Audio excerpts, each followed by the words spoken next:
Assalamualaikum warahmatullahi wabarakatuh. Bertemu kembali pada mata kuliah problematika pembelajaran kimia di sekolah. Nah, pada pertemuan kali ini kita memasuki pertemuan kedua.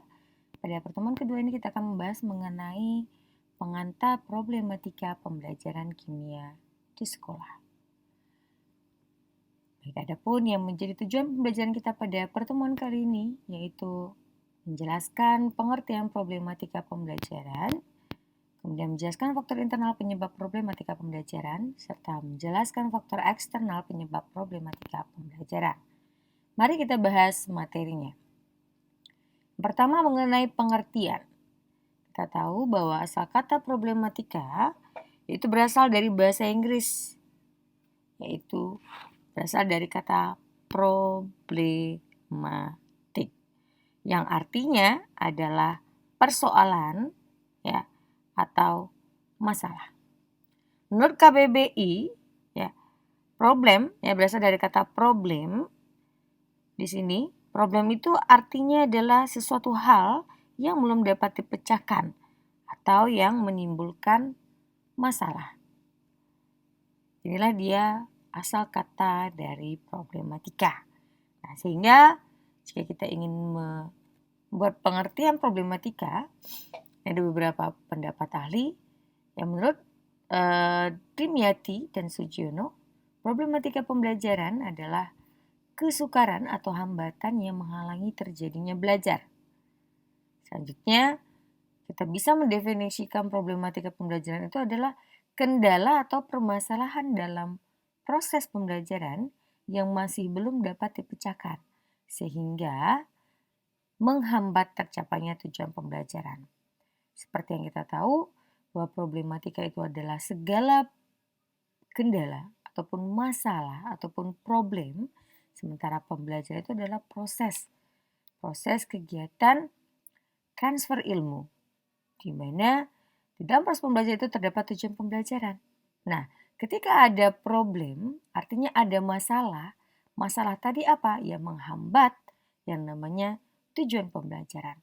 Sehingga tadi adanya problematika pembelajaran yaitu adanya suatu masalah yang belum bisa dipecahkan sehingga tujuan pembelajaran kita yang sudah kita rancang di awal itu tidak dapat tercapai. Nah, itulah pengertian dari problematika pembelajaran. Nah, mari kita lihat apa saja sih faktor-faktor yang menyebabkan problematika pembelajaran. Faktor-faktornya yaitu ada faktor internal dan juga ada faktor eksternal. Nah, apa saja yang termasuk ke dalam faktor internal? Ini ada banyak ya, ada 11 macam faktor ya yang berasal dari internal. Nah, sekarang apa pengertian dari faktor internal? Ada yang tahu, saudara, apa yang dimaksud dengan faktor internal? Faktor internal itu adalah intern, berarti dalam. Faktor yang berasal dari dalam diri siswa. Karena sesungguhnya proses pembelajaran itu ya ada siswa, ada unsur-unsur dalam proses pembelajaran, yaitu ada siswanya, ada gurunya, ada sekolahnya. Nah, faktor internal itu adalah siswanya itu sendiri. Karena sesungguhnya yang belajar, yang menjadi subjek pembelajaran itu adalah siswa. Sehingga faktor internal ini, yang dimaksud dengan faktor internal itu adalah faktor yang berasal dari dalam diri siswa. Nah, segala sesuatu faktor ya penghambat ataupun inhibitor yang berasal dari diri siswa itu adalah merupakan faktor internal. Apa saja? Kita lihat. Yang pertama adalah sikap belajar. Ya. Yang pertama adalah sikap belajar. Oke, kita lihat sikap belajar. Sikap belajar itu sendiri apa? Nah, kita lihat ya. Sikap belajar itu merupakan sikap itu merupakan kemampuan memberikan penilaian tentang sesuatu yang membawa diri sesuai dengan penilaian. Nah, kita tahu bahwa Ya, di sini maksudnya ini adalah sikap belajar dari peserta didik itu terhadap apa? Terhadap proses pembelajaran, ya, terhadap proses pembelajaran. Nah, siswa itu dia memberikan penilaian tentang sesuatu, ya, sehingga dia mencapai pada penilaian apakah dia menerima atau menolak sesuatu atau bahkan mengabaikan sesuatu. Nah, jadi di sini maksudnya peserta didik itu memperoleh kesempatan belajar. Nah, di dalam proses pembelajaran tadi, ya, dalam proses pembelajaran tadi, siswa memiliki sikap, ya, sikap ataupun memberikan penilaian berupa pemberian penilaian terhadap proses belajar mengajar tadi. Apakah proses belajar mengajarnya tadi, ya? Apakah proses belajar mengajar yang dilaksanakan tadi itu bisa diterima atau ditolak. Seperti itu. Nah, jadi sikap belajar ini bisa mempengaruhi. Mungkin saudara pernah lihat kasus, ya, di mana seorang peserta didik itu tidak bisa menerima pelajaran. Dalam artian setiap gurunya masuk, misalnya kayak belajar kimia itu dia ngerasa sulit misalnya. Jadi ketika gurunya masuk, ya dia nggak nerima dalam artian mungkin ketika gurunya menjelaskan dia tidak memperhatikan.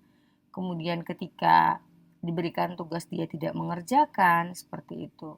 Jadi siswa itu sikap belajarnya itu juga akan menjadi salah satu faktor penyebab terjadinya problem di dalam proses pembelajaran. Kenapa? Karena penilaiannya terhadap suatu proses pembelajaran tadi itu akan membawa dirinya apakah dia akan menerima proses tadi ataupun menolak. Nah, makanya ketika saudara mengajar, performa pertama saudara mengajar, apalagi mengajar kimia yang dikatakan sulit, karena ketika kita mengajarkan kimia yang identik itu adalah kata bom pertama kali. Sesuatu hal yang mengerikan, ya. Air keras, air kimia gitu kan, yang menyebabkan kulit kita menjadi rusak dan segala macam gitu. Nah, itu yang beredar. Sehingga paradigma ini, ya, akan mempengaruhi sikapnya juga, dan sikap tadi itu akan memberikan penilaian. Sehingga di sini, ya, mungkin banyak kasus ketika di sekolah, ya, siswanya pas belajar kimia cabut gitu, atau pas belajar mata pelajaran lainnya, ya, yang dia anggap merasa sulit, dia cabut. Nah, bisa jadi dia menerima, oh sulit nih pelajarannya, jadi saya harus lebih termotivasi. Ada juga yang seperti itu. Nah, ini tergantung dari penerimaan atau penilaian dari siswa tadi. Oke, bisa dipahami ya sampai di sini. Kemudian yang berikutnya, oke, berikutnya kita masuk kepada motivasi belajar. Nah, motivasi belajar itu didefinisikan sebagai kekuatan mental yang mendorong terjadinya proses belajar. Nah, di sini kita tahu bahwa motivasi belajar siswa itu bisa melemah atau bahkan menghilang, ya, ataupun juga akan menjadi kuat. Yaitu lemah kuatnya motivasi belajar itu akan berdampak terhadap kegiatan proses pembelajaran. Ketika dia termotivasi di dalam belajar, ya, maka ini istilahnya itu bisa kita katakan bahwa siswanya akan menjadi lebih bersemangat di dalam proses pembelajaran. Oke, ketika motivasinya lemah, maka siswa tadi itu akan terlihat di dalam proses pembelajarannya. Dia akan, istilahnya itu di dalam proses pembelajaran itu akan lesu, seperti itu ya. Nah, jadi biasanya ini berdasarkan hasil riset itu motivasi itu berbanding lurus dengan hasil dengan kegiatan proses pembelajaran yang dialami. Mungkin saudara lihat, mungkin jika motivasinya tinggi, nah itu proses belajarnya itu menjadi lebih semangat. Nah, ya kan, saudara sendirilah sebagai seorang mahasiswa peserta didik. Ketika lagi semangat-semangatnya nih, tugas mau dikasih sebanyak apapun oleh dosennya, yaitu dikerjakan. Semangat, lagi semangat-semangatnya, lagi termotivasi. Ya. Nah, itu dia. Kemudian ketika motivasinya rendah. Oke. Ketika motivasi rendah, ini juga akan mempengaruhi proses. Kenapa? Ya, proses belajarnya jadi tidak bersemangat alias juga melemah. Nah, ini bisa terlihat dari ada masanya ketika siswa itu atau peserta didik itu merasa tidak termotivasi. Kenapa? Mungkin gurunya menjelaskan materi itu membosankan, atau ketika dia bertanya dia tidak menemukan jawaban atas apa yang ingin dipertanyakan. Nah, sehingga siswanya jadi nggak termotivasi. Atau ketika dia menjawab no, tidak ada istilahnya itu reinforcement dari gurunya atau penguatan dari gurunya. Ya, biasa aja gurunya gitu loh. Jadi saya itu nggak jadi nggak termotivasi dan segala macam. Nah, jadi motivasi itu akan mempengaruhi proses belajar. Nah, ketika siswa tidak termotivasi, nah inilah problemnya. Seperti itu ya. Nah, jadi sikap belajar. Nah, apa problem tadi ya yang kita bahas sebelumnya? Apa problem yang dimunculkan dari sikap belajar? Yaitu problemnya apa? Ketika siswa tadi menilai sesuatu itu ya, dia menilai sesuatu itu sulit misalnya. Atau dia tidak menerima. Jadi sikap tidak menerima proses pembelajaran, nah itulah yang dikatakan problematika di dalam proses pembelajarannya. Nah, sekarang apa yang menjadi problem dalam motivasi belajar ketika motivasi siswa tadi rendah? Seperti itu. Bisa dipahami ya? Oke, kita lanjutkan ke berikutnya. Konsentrasi belajar. Konsentrasi belajar merupakan kemampuan memusatkan perhatian pada pelajaran. Pemusatan tersebut tertuju pada konten atau isi pelajaran. Ya. Nah, kita tahu bahwa pemusatan ya itu ataupun konsentrasi belajar itu perlu kita perkuat. Nah, bagaimana cara memperkuat konsentrasi belajar siswa? Yaitu gurunya yang harus pandai dalam menggunakan berbagai macam strategi pembelajaran serta memperhitungkan waktu belajar ya, ataupun adanya selingan, adanya istirahat. Ya seperti itu. Misalnya kita belajar tentang materi yang hitungan. Nah, supaya siswanya tidak merasa bosan, ya. Ini konsentrasi belajar, ya. Konsentrasi belajar itu di sini, ya. Itu guru harus pandai di sini menggunakan, ya di sini guru harus pandai menggunakan berbagai macam macam metode ataupun strategi pembelajaran. Nah, seperti itu. Gunanya untuk apa? Ya, gunanya untuk istilahnya itu kita tahu bahwa ya dalam proses pembelajaran itu belajar itu siswa itu biasanya konsentrasi hanya sekitar 15 menitan. 15 sampai 30 menit. Kalau sudah lebih dari 30 menit ke atas, lebih dari 1 jaman, itu siswanya udah nggak fokus. Nah, sehingga saudara harus bisa sebagai seorang guru merancang proses pembelajaran di mana proses pembelajaran itu diselingi. Misalnya di 15 menit pertama guru menjelaskan atau di 30 menit pertama guru menjelaskan tentang materinya. Misalnya ketika materinya hitungan misalnya begitu ya. Nah, nanti setelah 30 menit pertama, itu saudara mungkin selingi dengan proses games. Gamenya itu ya tetap gamenya yang berkaitan dengan materi. Nah, kemudian nanti ada lagi kegiatan reward and punishment-nya di dalam game tadi kan. Sehingga siswanya tetap konsentrasi. Dan dia tetap istilahnya itu ketika dia konsentrasi dalam belajar, maka ya isi pelajaran yang akan kita sampaikan itu juga akan tercapai. Seperti itu. Selanjutnya kita masuk pada berikutnya kemampuan mengolah bahan belajar. Nah, di sini kemampuan mengolah bahan belajar merupakan kemampuan peserta didik untuk menerima isi dan cara memperoleh pelajaran sehingga lebih bermakna atau menjadi bermakna bagi peserta didik. Nah, seorang peserta didik ya, dia harus memiliki kemampuan untuk mengolah bahan ajar sehingga menjadi semakin baik. Nah, apabila peserta didik tadi dapat mengolah bahan ajar tadi menjadi lebih baik, maka dia akan berpeluang untuk aktif di dalam belajar.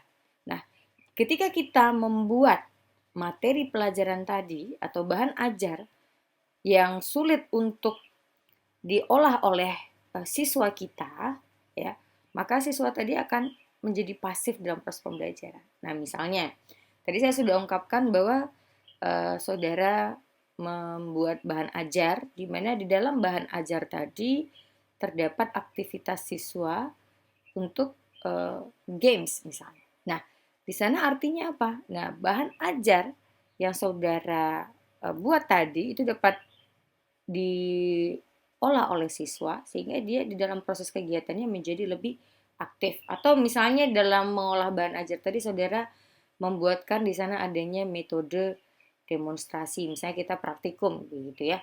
Adanya praktikum. Nah, dalam praktikum tadi kita meminta siswa ke depan misalnya untuk membantu guru dalam praktikum. Nah, artinya dia bisa mengolah bahan-bahan ajar yang sudah kita konsep tadi sehingga dia bisa menjadi lebih aktif di dalam proses pembelajaran. Nah, selain itu kita mencoba untuk mengolah bahan ajar tadi supaya lebih interaktif. Nah, kalau untuk pembelajaran daring ini gimana? Nah, gurunya harus bisa mengolah bahan ajar, artinya membuat suatu bahan ajar yang interaktif. Sehingga siswanya dengan bahan ajar yang saudara berikan, dia bisa lebih aktif di dalam proses pembelajaran meskipun pembelajarannya dilaksanakan dalam keadaan daring atau belajar dari rumah seperti itu, ya. Nah, apa permasalahannya ketika siswa tadi tidak mampu mengolah bahan ajar? Mungkin bahan ajar yang saudara berikan hanya dalam bentuk buku teks ya, di modul atau hanya berupa soal, tapi tanpa penjelasan. Artinya soal yang diberikan tadi itu nggak bermakna. Kenapa? Karena dia tidak paham akan soal tadi. Artinya ketika dia mengerjakan soal tadi, dia tidak mengerti, akhirnya dia tidak mengerjakan. Artinya siswa tadi menjadi pasif dalam proses pembelajaran. Seperti itu. Kita lanjut pada berikutnya, yaitu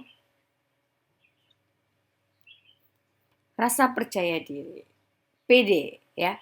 PD itu timbul berkat adanya pengakuan dari lingkungan. Nah, inilah fungsinya seorang guru, ya.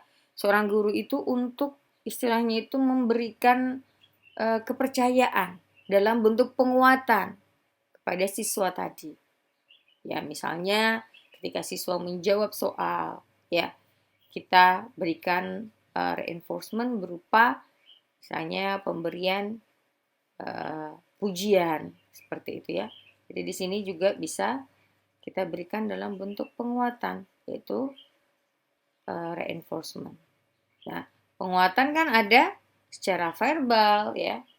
Nah, biasanya yang kita lakukan secara verbal ya. Oh, bagus jawabannya tepat sekali misalnya begitu. Nah, kemudian kita bisa memberikan kepercayaan kepada supaya menimbulkan percaya diri kepada siswa.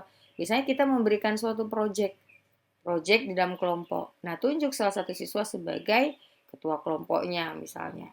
Nah, menunjuk siswa yang menjadi ketua kelompok tidak harus siswa yang pintar, tapi mencoba memberikan kepercayaan kepada siswa yang mungkin kemampuannya sedang-sedang saja gitu atau mungkin berkemampuan lebih rendah secara akademik. Tapi dengan adanya kepercayaan dari seorang guru itu akan dapat menimbulkan yang namanya rasa percaya diri. Sehingga ketika dia, oh ternyata ibu guru nih percaya nih ketika saya ingin menjadi ketua. Artinya saya mampu mengelola kelompok ini dengan baik. Sehingga itu juga akan dapat istilahnya itu menimbulkan motivasi dia di dalam belajar. Yang akhirnya berdampak kepada baik itu proses pembelajaran ataupun hasil pembelajarannya. Seperti itu. Selanjutnya kita masuk pada kemampuan berprestasi. Kemampuan berprestasi atau unjuk hasil belajar itu merupakan suatu puncak proses belajar di mana pada tahap ini peserta didik membuktikan keberhasilan belajarnya. Seperti itu. Nah, di sini ya, siswa dia menunjukkan hasil kerjanya itu kita bisa lihat misalnya dari kegiatan sehari-hari di sekolah. Ya, Misalnya dalam proses pembelajaran yang kegiatan sehari-hari ketika kita memberikan pertanyaan, dia mampu menjawab pertanyaan tadi, seperti itu. Kemudian ketika kita ada ulangan, ya, dia bisa menjawab soal ulangan tadi dengan baik dan benar, seperti itu. Nah, kita tahu bahwa kemampuan berprestasi seorang siswa tadi itu dipengaruhi oleh yang namanya proses penerimaan informasi yang dia peroleh ketika proses pembelajaran itu berlangsung. Juga berkaitan dengan ya istilahnya itu bagaimana guru tadi mentransfer pengetahuan tadi sehingga siswa tadi bisa mengolah informasi ataupun pesan berupa materi pelajaran yang disampaikan oleh guru sehingga nanti akan dibuktikan melalui istilahnya itu prestasi hasil belajarnya. Nah, jadi itulah fungsinya kita kan selalu melaksanakan yang namanya proses evaluasi. Nah, evaluasi ini salah satu eh, bentuk dari kemampuan, istilahnya itu pembuktian dari kemampuan berprestasi dari seorang siswa. Nah, baik evaluasi yang kita lakukan during proses pembelajaran atau selama proses pembelajaran ataupun setelah proses pembelajaran. Nah, kalau selama proses pembelajaran ya itu tadi adanya tanya jawab ya. Ketika siswanya bisa menjawab, nah berarti dia bisa nih. Artinya transfer ilmu yang kita berikan kepada siswa itu sampai pada siswanya sehingga siswa itu dapat istilahnya itu menunjukkan prestasinya dalam bentuk apa? Menjawab pertanyaan dengan benar. Seperti itu. Nah, kalau selama di istilah itu setelah proses pembelajaran, nah itu yang biasanya kita katakan sebagai ulangan, ujian dan segala macam. Seperti itu. Nah, atau bahkan mungkin ketika adanya olimpiade, misalnya kita ngikutin siswanya olimpiade kimia, kemudian dia juara. Nah, itu juga bentuk dari keberhasilan dalam proses belajar. Nah, apa yang menjadi problemnya ketika siswa tadi itu tidak mampu menunjukkan prestasinya ya berarti problemnya adalah transfer ilmu atau proses belajarnya tadi itu tidak sampai ke siswanya. Informasi berupa materi pelajaran tidak sampai sehingga siswa tadi tidak dapat mengolah informasi dari guru yang akhirnya berdampak kepada hasil yang ditunjukkan oleh siswa yang tidak tercapai. Oke, itu dia ya. Selanjutnya kita masuk pada berikutnya yaitu menggali hasil belajar yang tersimpan atau dapat kita katakan ya di sini kemampuan mengaktifkan kembali hasil belajar yang telah diterima. Nah, seperti itu. Oke. Nah, jadi siswa tadi ya di dalam memperoleh pesan baru, peserta didik itu akan memperkuat ataupun mengaitkan pesan lama yang dia terima. Nah, ini kayak seperti kita mengajarkan misalnya adanya materi prasyarat. Nah, kalau di dalam kesetimbangan kimia, nah berarti dia harus belajar dulu tentang yang namanya laju reaksi.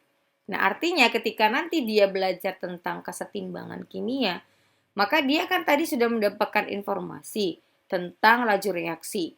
Ya, ketika laju reaksi pembentukan produk sama dengan laju reaksi pembentukan reaktan kembali, maka terjadi proses kesetimbangan. Nah, di sana dia kan berusaha untuk istilahnya itu menyimpan informasi tadi, ya. Setelah dia menyimpan informasi tadi dan dia memperoleh informasi baru tentang kesetimbangan, maka dia akan mencoba memperkuatnya ataupun mengaitkan pesan yang lama yang dia terima dengan pesan yang baru.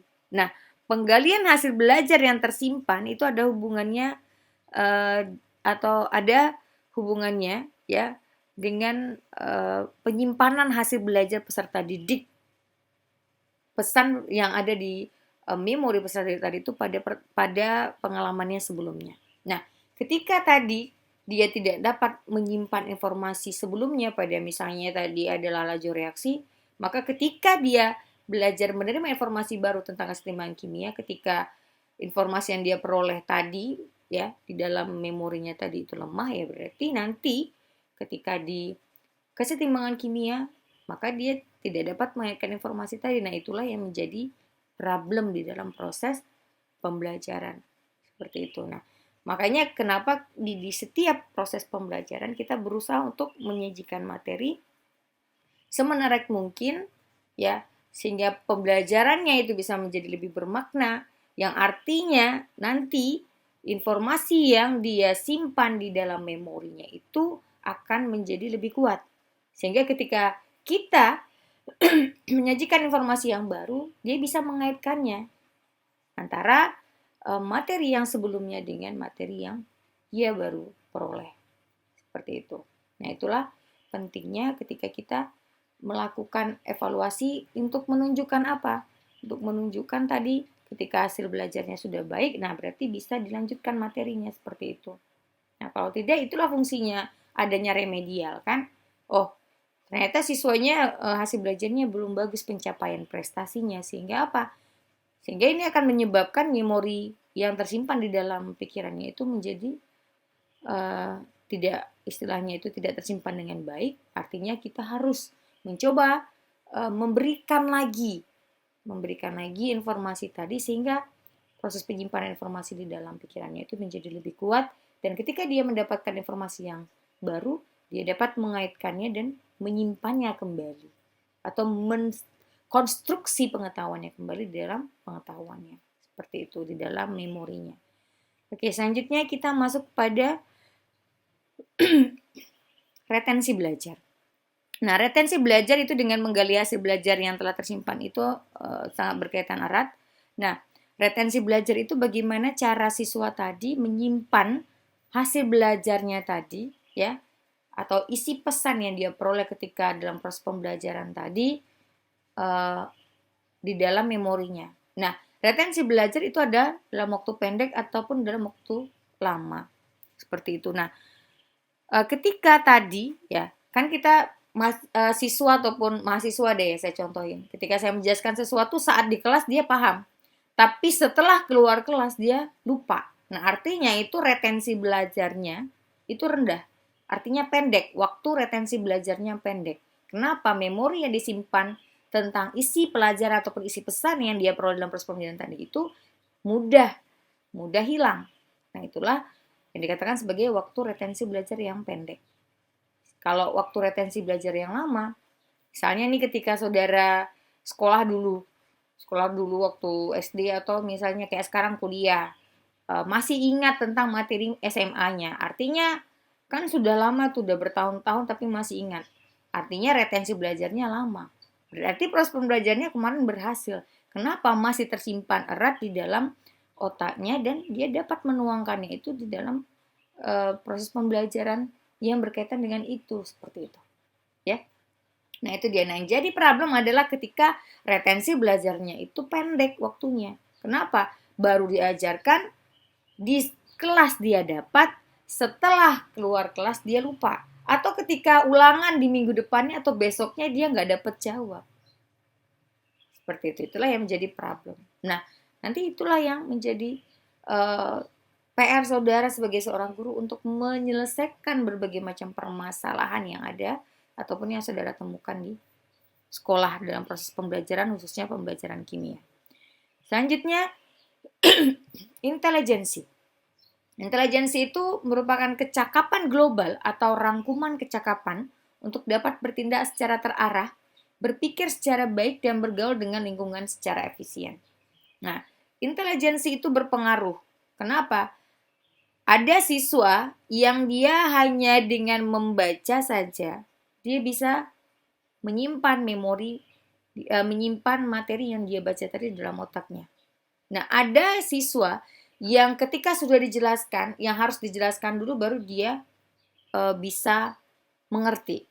Ada siswa yang sudah dijelaskan harus berulang kali baru dia bisa menerima ataupun mengerti tentang materi yang diajarkan. Nah, ini berkaitan juga dengan intelijensi. Nah, ya, kecakapannya dalam mengolah informasi tadi. Seperti itu. Nah, jadi di sini siswa itu harus istilahnya mampu mendeteksi dirinya. Kita itu juga sebagai seorang guru, ya, harus bisa mengelompokkan siswa tadi, oh ini yang intelijensinya tinggi. Jadi nanti kita bisa melaksanakan proses pembelajaran dengan metode yang bervariasi. Mungkin dengan tutor sebaya, ketika siswanya tadi itu memiliki intelijensia tinggi, ya kita tutor dulu sebentar, kita kasih materi sebentar. Nah, ternyata kan teman-temannya ada yang kemampuan atau intelijensinya rendah. Nah, artinya di sini nanti temannya yang intelijensi tinggi itu bisa menjadi tutor sebaya bagi temannya yang memiliki intelijensi rendah. Nah, itu dia. Karena yang jadi problem adalah ketika kita tidak mampu mengolah atau memanfaatkan perbedaan intelijensi dari siswa tadi itu di dalam proses pembelajaran. Nah, ketika kita juga tidak mampu mendeteksi perbedaan intelijensi tadi yang terdapat pada siswa. Oke. Selanjutnya kita masuk pada kebiasaan belajar. Nah, kebiasaan belajar itu ada kebiasaan yang baik, ada yang kurang baik. Nah, ada siswa yang kalau dikasih tugas dulu baru belajar. Nah, makanya sekarang ini seperti saya, ketika kuliah, saya tidak bisa mendeteksi apakah siswanya tadi benar-benar belajar atau enggak. Atau jangan-jangan disuruh tonton video, videonya nggak ditontonin. Nah, makanya setiap proses pembelajaran saya selalu mengadakan evaluasi. Apa gunanya? Ini untuk mencegah mahasiswa-mahasiswa yang mungkin malas belajar atau malas membaca atau malas mendengarkan, sehingga apa? Ketika sudah diberikan evaluasi, kan dia otomatis mau tidak mau membaca atau mendengarkan video. Artinya dia harus bisa menjawab soal. Ada juga sih siswa yang walaupun dikasih evaluasi dia nggak lihat videonya atau nggak baca materi. Ya itu akan terlihat juga dari hasil evaluasinya, ya kan? Hasil evaluasinya bagus atau enggak, gitu. Makanya kadang saya menemukan mahasiswa itu yang nilainya ketika evaluasi setelah proses belajar itu nilainya mungkin 0 atau ada yang cuma 20 nilainya seperti itu. Itu akan terlihat dari kebiasaan belajarnya. Nah, ini kebanyakan siswa itu biasanya kebanyakan ya, saya nggak mengatakan semua siswa. Kebanyakan siswa harus ada dulu, ya harus ada dulu sesuatu hal yang memaksanya sehingga dia baru mau belajar. Nah, ada siswa yang belajar hanya saat ulangan aja, atau bahkan nggak belajar gitu saat ulangan, atau yang besoknya ulangan malamnya belajar sampai begadang, paginya ngantuk, akhirnya nggak dapat mengerjakan soal ulangan.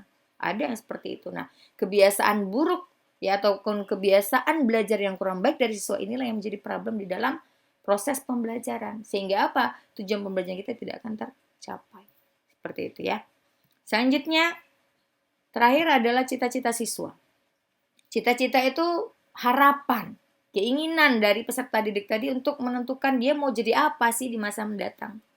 Nah, ketika ini kita bisa lihat ya, di kelas 1 misalnya belum ada penjurusan, misalnya peminatannya belum ada, belum diarahkan ke peminatan. Apakah peminatan IPA, IPS gitu. Nah, ketika dia belajar, saya nggak mau nanti saya maunya IPS. Maka ketika dia nanti dia mau jadi pengacara misalnya. Ketika dia belajar tentang ilmu-ilmu IPA, misalnya kimia, biologi, fisika dan sebagainya, dia itu bisa jadi males. Kenapa? Karena dia nggak mau belajar itu gitu. Dia maunya belajar tentang sosial karena dia mau jadi pengacara nantinya gitu. Nah, artinya cita-cita ini juga akan mempengaruhi istilahnya itu keinginan siswa tadi mau mempelajari apa. Minatnya kemana. Tapi ada juga siswa yang ingin menunjukkan bahwa dirinya itu bisa di segala bidang, ada juga. Seperti itu. Tapi mungkin nggak banyak.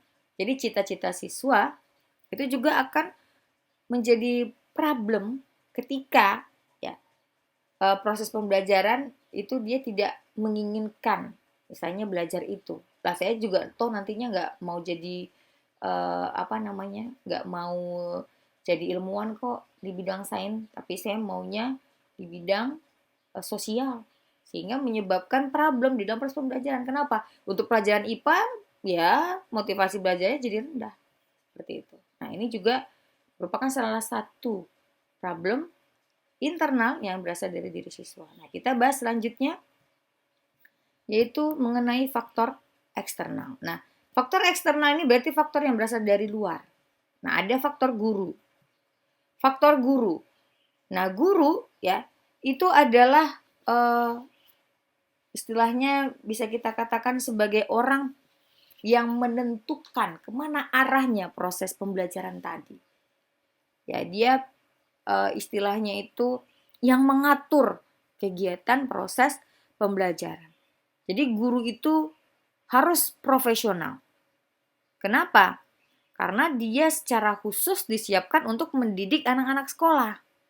Nah, guru itu tidak hanya bertugas mengajar di kelas saja, tapi juga mendidik peserta didik supaya mempunyai perilaku yang baik.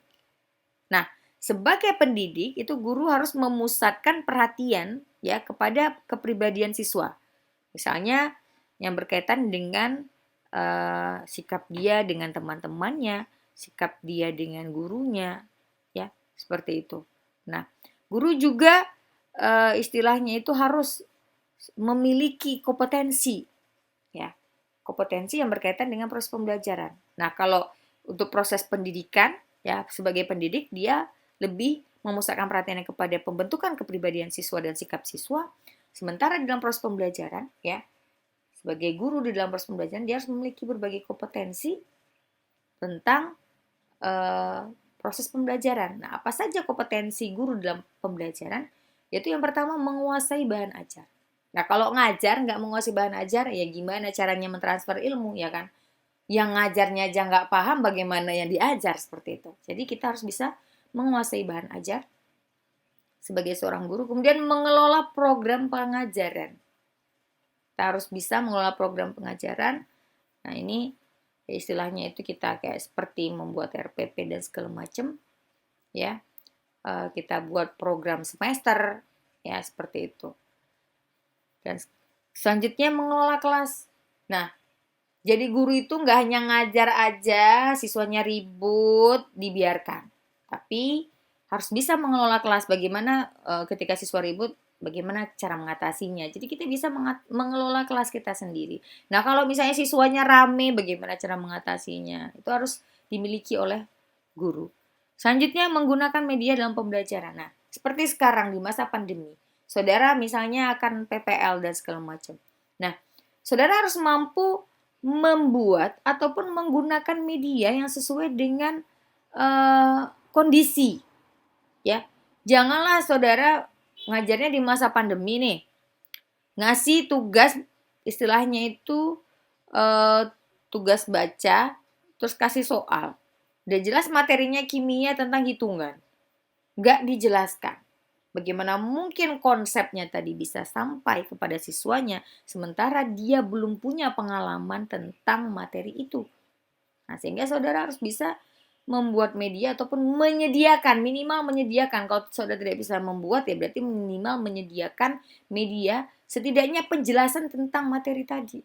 Apakah dalam bentuk video ataupun segala macam. Sehingga tadi, apa yang ingin saudara sampaikan di kelas, itu sudah bisa saudara buatkan secara virtual sehingga sampailah materinya kepada siswa. Baru saudara beri soal. Ini kadang soal aja yang diberi, bacaannya nggak dikasih. Siswanya memang sih, kalau yang kreatif, dia bisa cari di YouTube gitu ya, tentang penjelasannya.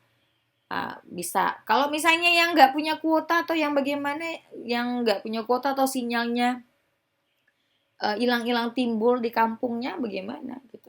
Jadi, saudara harus bisa menggunakan media dalam pembelajaran. Nah, menggunakan media juga harus disesuaikan dengan situasi dan kondisi yang ada. Selanjutnya, menguasai landasan kependidikan. Menguasai landasan kependidikan ya berarti saudara harus paham tentang istilahnya itu bagaimana mendidik siswa, ya seperti itu. Harus paham tentang psikologi siswa tadi, seperti itu ya. Nah, ini kalau saudara tamatannya dari FKIP ya berarti punyalah kemampuan untuk menguasai landasan kependidikan. Selanjutnya, mengelola proses pembelajaran. Nah, proses pembelajaran itu harus dikelola dengan baik supaya hasil belajarnya menjadi lebih baik. Bagaimana saudara mengelola proses pembelajaran tadi sehingga transfer ilmunya sampai. Baik itu dari menetapkan strateginya, ya, menetapkan bagaimana cara istilahnya itu memberikan evaluasi dan segala macam. Oke. Selanjutnya menilai proses hasil belajar. Setiap hasil belajar siswa tadi itu saudara nilai dalam bentuk apa? Memberikan, ya. Kalau prosesnya mungkin bisa melalui lembar observasi, ya kita bisa lihat mana siswa yang aktif, mana yang tidak. Nah, Kemudian kalau melihat hasil belajarnya bisa dengan memberikan istilahnya itu tes. Tes itu baik dalam bentuk tes tertulis ataupun tes lisan, ya, dalam bentuk ulangan ataupun evaluasi ataupun dalam bentuk ujian. Nah, selanjutnya mengenal dan melaksanakan layanan BK. Nah, sebagai seorang guru kita bisa memberikan layanan bimbingan konseling ketika siswa bermasalah bagaimana. Nah, kita melaksanakan bimbingan konseling terhadap siswa sehingga masalah-masalah yang dihadapi oleh siswa itu bisa terselesaikan. Sehingga dia tidak menjadi penghambat dalam proses pembelajaran. Selanjutnya, mengenal dan melaksanakan administrasi sekolah. Nah, ini juga sebagai seorang guru kita harus bisa, kita tahu dan bisa melaksanakan administrasi sekolah. Karena yang menjadi nanti kepala sekolah, wakil kepala sekolah itu juga guru kan begitu. Jadi kita harus tahu administrasi sekolah. Kemudian memahami dan menafsirkan penelitian. Nah, inilah yang biasa dilaksanakan guru itu PTK, penelitian tindakan kelas biasanya. Kenapa? Karena penelitian tindakan kelas itu sendiri, hierarkinya itu adalah masalahnya berasal dari kelas yang saudara ajarkan. Kemudian bagaimana saudara mencoba mengatasi permasalahan yang saudara temukan tadi di kelas dalam bentuk riset dengan menerapkan berbagai macam metode penyelesaian masalah. Nah, dan saudara bisa menafsirkan penelitian tadi sehingga istilahnya itu solusi yang saudara berikan tadi itu efektif atau tidak. Kalau tidak ya berarti saudara cari ganti solusinya. Artinya ini merupakan bentuk dari penelitian yang secara tidak langsung saudara lakukan. Seperti itu. Nah, dari hasil-hasil yang saudara dapatkan tadi, ya berarti saudara harus dapat, itu berdampak terhadap perubahan proses pembelajaran yang nantinya akan menghasilkan ya hasil belajar, hasil belajar aktivitas siswa tadi menjadi lebih baik. Oke, selanjutnya kita bahas mengenai faktor kurikulum. Kurikulum ya, itu disusun berdasarkan tuntutan kemajuan masyarakat. Nah, kita tahu bahwa kurikulum itu berubah ya, berubah-berubah. Ada yang mulai dari KBK, ada kemudian KTSP, kemudian ada lagi K13. Artinya apa? Adanya perubahan kurikulum tadi itu menyebabkan problem di dalam proses pembelajaran. Kenapa? Ini kan berkaitan dengan bagaimana guru tadi itu menyajikan informasi. Berubahnya jam pelajaran, ya. Nah, itu akan mempengaruhi bagaimana guru menyusun bahan ajarnya dan bagaimana cara mentransfer ilmunya. Kemudian sekarang adanya penilaian terhadap sikap ya siswa. Nah, artinya bagaimana guru mengelola proses pembelajaran sehingga tadi di dalam proses pembelajarannya itu dapat menilai sikap. Artinya perubahan kurikulum ya yang ketika perubahan kurikulum tadi tidak bisa dilaksanakan oleh guru dengan baik, ini akan menimbulkan permasalahan. Nah, apalagi ketika gurunya belum paham tentang kurikulum itu. Nah, itu juga akan mempengaruhi. Kemudian materi misalnya kimia, materi kimia itu kompleks. Misalnya kayak asam basa, di situ ada teorinya, di situ ada hitungannya, di situ ada abstraknya, konsepnya. Artinya apa? Materi yang kompleks tadi itu harus bisa diajarkan oleh gurunya dengan berbagai macam metode sehingga konsep abstrak itu dapat menjadi nyata. Sehingga tersampaikanlah konsep abstrak tadi, sehingga siswa tadi dapat menerima informasi konsep abstrak tadi dan menyimpannya di dalam memorinya. Nah, bagaimana caranya? Ya bisa dengan dipraktikumkan. Nah, Bu, ini di masa pandemi nggak bisa praktikum, ya bisa disimulasikan. Seperti itu. Ya, jadi artinya bagaimana nanti guru juga mengkonstruksi bahan ajarnya sesuai dengan karakteristik materi. Seperti itu. Nah, kurikulum tadi ya bagaimana caranya guru menyesuaikan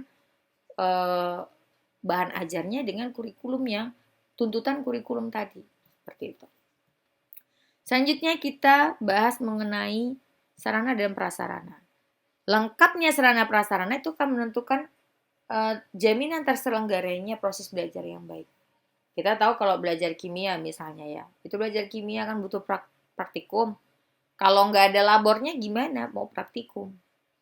Ya itu jadi problem kan. Nah inilah sarana prasarana itu penting untuk menunjang keberhasilan proses pembelajaran. Gak hanya kimia aja, misalnya bahasa Inggris, kita mau melatih kemampuan listening siswa. Oh, nggak ada labor bahasa. Ya, atau mungkin bisa Di kelas gurunya pakai speaker, totonya ribut di luar. Artinya apa? Kalau ada labor bahasa kan jadi lebih baik. Kenapa ada kedap suaranya sehingga fokus siswa bisa istilahnya itu untuk belajarnya lebih baik. Selanjutnya kita bahas mengenai kebijakan. Sekolah dan guru itu diminta berlaku arif dan bijak dalam menyampaikan keputusan hasil belajar. Nah, ini kebijakan. Kebijakan itu baik kebijakan penilaian, ya, baik kebijakan penilaian, ya, ataupun kebijakan dari pemerintah, seperti itu. Nah, kebijakan penilaian dari guru tadi, misal nih, kita kan tidak hanya menilai proses akhir dalam bentuk ujian saja, tapi ada proses, ada penilaian proses. Nah, mungkin di ujiannya dia rendah, tapi sebenarnya di hariannya dia bagus, ulangannya bagus. Nah, guru harus arif dan bijak dalam melaksanakan proses penilaian dan menyampaikan kepada siswa tadi keputusan hasil belajarnya juga dengan bijak. Artinya tidak, misalnya kita lihat siswanya nilainya rendah.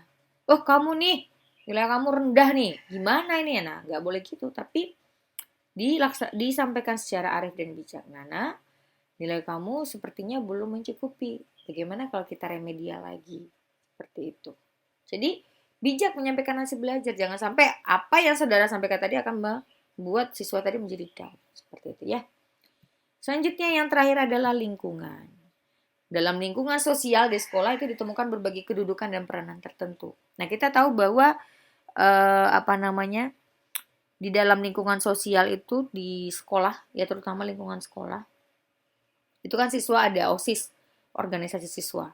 Ada yang terlibat ya, ada yang terlibat jadi ketua OSISnya, ada anggota OSISnya, ya ini bisa OSIS misalnya ya, ada jadi ketua OSIS. Nah, pergaulan seperti ini yaitu menjadi lingkungan sosial yang baik. Kenapa? Untuk melatih kerjasama, melatih istilahnya itu bagaimana mengelola suatu organisasi, melatih komunikasi siswa.